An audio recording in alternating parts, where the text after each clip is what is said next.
On behalf of West Coast Baptist College, I want to welcome you to HI 331, the American Civil War. My name is Randy Wells, and I've been teaching history classes here at West Coast since 2014. I teach recent European history as well as World War II history.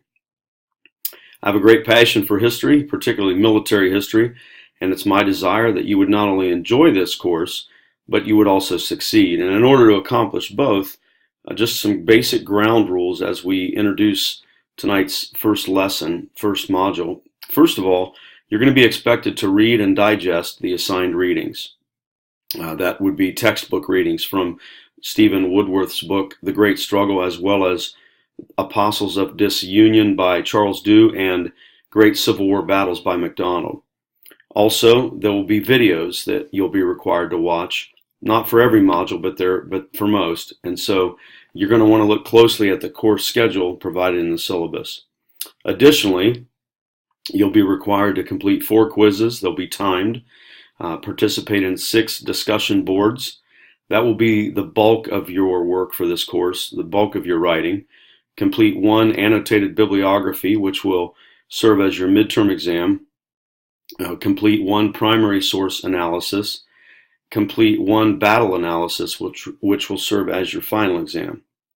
And just some basic ground rules for history courses. You need to understand the differences in various types of sources that are used in historiography. Historiography is simply the study of history. There is a difference between a primary, a secondary, and a tertiary historical source. And so let's define each one. Primary sources are contemporary accounts of physical evidence which was written or created during the time period under study. Things like personal journals, diaries, memoirs, recorded or written speeches would be examples of primary sources. Things like weapons, articles of clothing, paintings, sculptures, and even equipment would also be considered a primary source. A secondary source, basically secondary sources interpret, analyze, and assign value to primary sources. Excuse me. History books or documentary films are really good examples of secondary sources. And then tertiary sources are collections of primary and secondary sources. An example would be dictionaries or guidebooks, encyclopedias, or bibliographies. Those are all good examples of tertiary sources. For this course, you're going to be required to use only the Turabian or the Chicago Manual of Style in your citation and footnotes for all writing assignments in this course. So this week 1, there'll be 7 modules, 7 weeks. This week we'll cover the political and ideological underpinnings that set the stage for disunion and pushed the nation towards war. We'll also explore the firing on Fort Sumter, April the 12th, 1861. We'll also look at the first battle of the war, the first battle of Bull Run, or the first battle of Manassas. And the picture that you see here is a picture of one of the most famous landmarks of the first battle of Manassas, and it's called Henry House, named for Judith Henry, the only civilian casualty during that battle. Some interesting facts about the Civil War.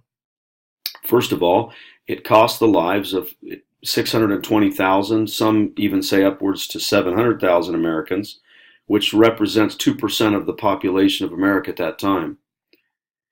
And the Civil War lasted from April of 1861 all the way to May of 1865, so it was roughly about a 4-year war.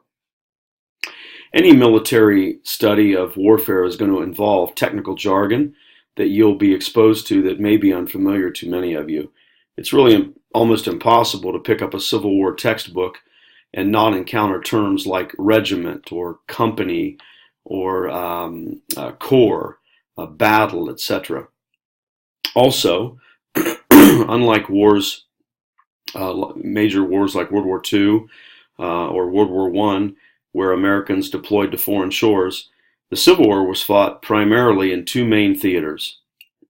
We have the Eastern Theater and the Western Theater. The Eastern Theater was comprised of the states of Virginia, Maryland, West Virginia, Pennsylvania, as well as the District of Columbia, while the Western Theater was made up of Alabama, Georgia, Florida, Mississippi, North Carolina, Kentucky, South Carolina, Tennessee, as well as Louisiana. And the dividing line between those two theaters of war were the Appalachian Mountains.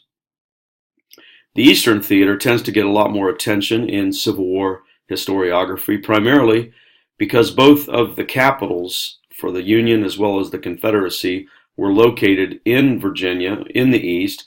In fact, they were only about 100 miles apart. Not only that, but most of the most noteworthy, famous battles that we learned in high school or perhaps just grew up hearing about, battles like Gettysburg or the Battle of Chancellorsville, and so forth, those took place in the Eastern Theater. Out west, most of the battles were fought via riverways, the Mississippi, the Cumberland, the Tennessee River. And so, while in the East, troops often crossed the same bodies of waters and fought each other in cornfields or near farmhouses like you see here on the picture, or even on the outskirts of major cities. So as we begin, we want to discover this week what caused the Civil War. What caused the Civil War? And I think that you'll discover, especially after you read Charles Dew's book, Apostles of Disunion, that there's really no doubt that slavery was at the core of why the Civil War happened. Now, slavery in America has its genesis clear back to the 17th and 18th centuries, when the early Jamestown settlers discovered a very lucrative cash crop called tobacco. And tobacco plantations sprang up in the humid colonies like Virginia and South Carolina, and planters quickly discovered that tobacco was a very labor-intensive product, and that the amount a planter stood to gain was in direct proportion to how much tobacco he could harvest. And so employing skilled laborers was not an option, as it would have cut into his profit margin. So the only solution that planters saw was servitude. And this begins when people from England, who couldn't afford to get passage across the ocean but wanted to come to the New World, would sell themselves out to work the land as what's called indentured servants, and usually this lasted for 7 years. And the shift from indentured servitude to full-blown slavery was not an overnight thing. As lifespans increased, wealthy planters began to see slaves as a better overall investment.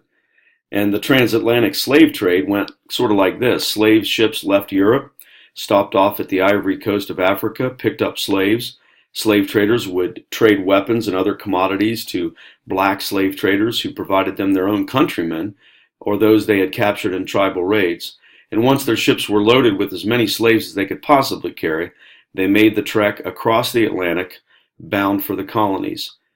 And the passage of that journey that was the most horrendous, most dangerous, was called the Middle Passage.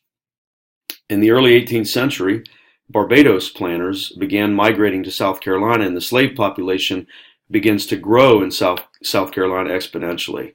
And this begins to cause white slave traders to fear potential unrest from their slaves, because it got to the point by about 1710 that slaves outnumbered whites in South Carolina.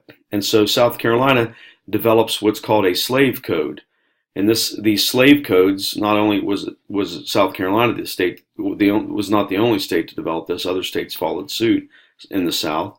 But these slave codes were draconian laws put into place to basically to quell any kind of a riot or really make life miserable for the slaves. And the disconnect in all this was that in the minds of most Americans, especially for those in the North, the Revolutionary War was fought for liberty and equality, same reasons that the French Revolution happened in 1789. And so after the Revolutionary War, Northerners readily freed their slaves and phased this institution out. Now Southerners did not. And so this causes an ideological rift in the nation. There was even a geographical boundary that divided the pro-slave South from the anti-slave North, and that was called the Mason-Dixon Line. Now, in an effort to appease everyone, various pieces of legislation were passed, and you'll learn about those this week. And some of those laws were the Missouri Compromise of 1820. There was the Wilmot Proviso. There was the Compromise of 1850, and then the Fugitive Slave Act of 1850. We're also going to explore the election of Abraham Lincoln as the 16th U.S. president. When Lincoln got elected in 1860, that pretty much pushed the pro-slave South over the edge, and South Carolina becomes the first state to secede from the Union, and 7 other states will follow. And so we will conclude this week with a study of the first major battle of the Civil War, and that's the First Battle of Manassas. And again, the photograph that you see here and the monument is a monument, a memorial to that battle. And this house is still standing today. It's Henry House, and you can, if you go there to Virginia, you can visit that. If you have any problems, any questions at all this week, please don't hesitate to ask. You can email me. My email and cell phone number are on the syllabus.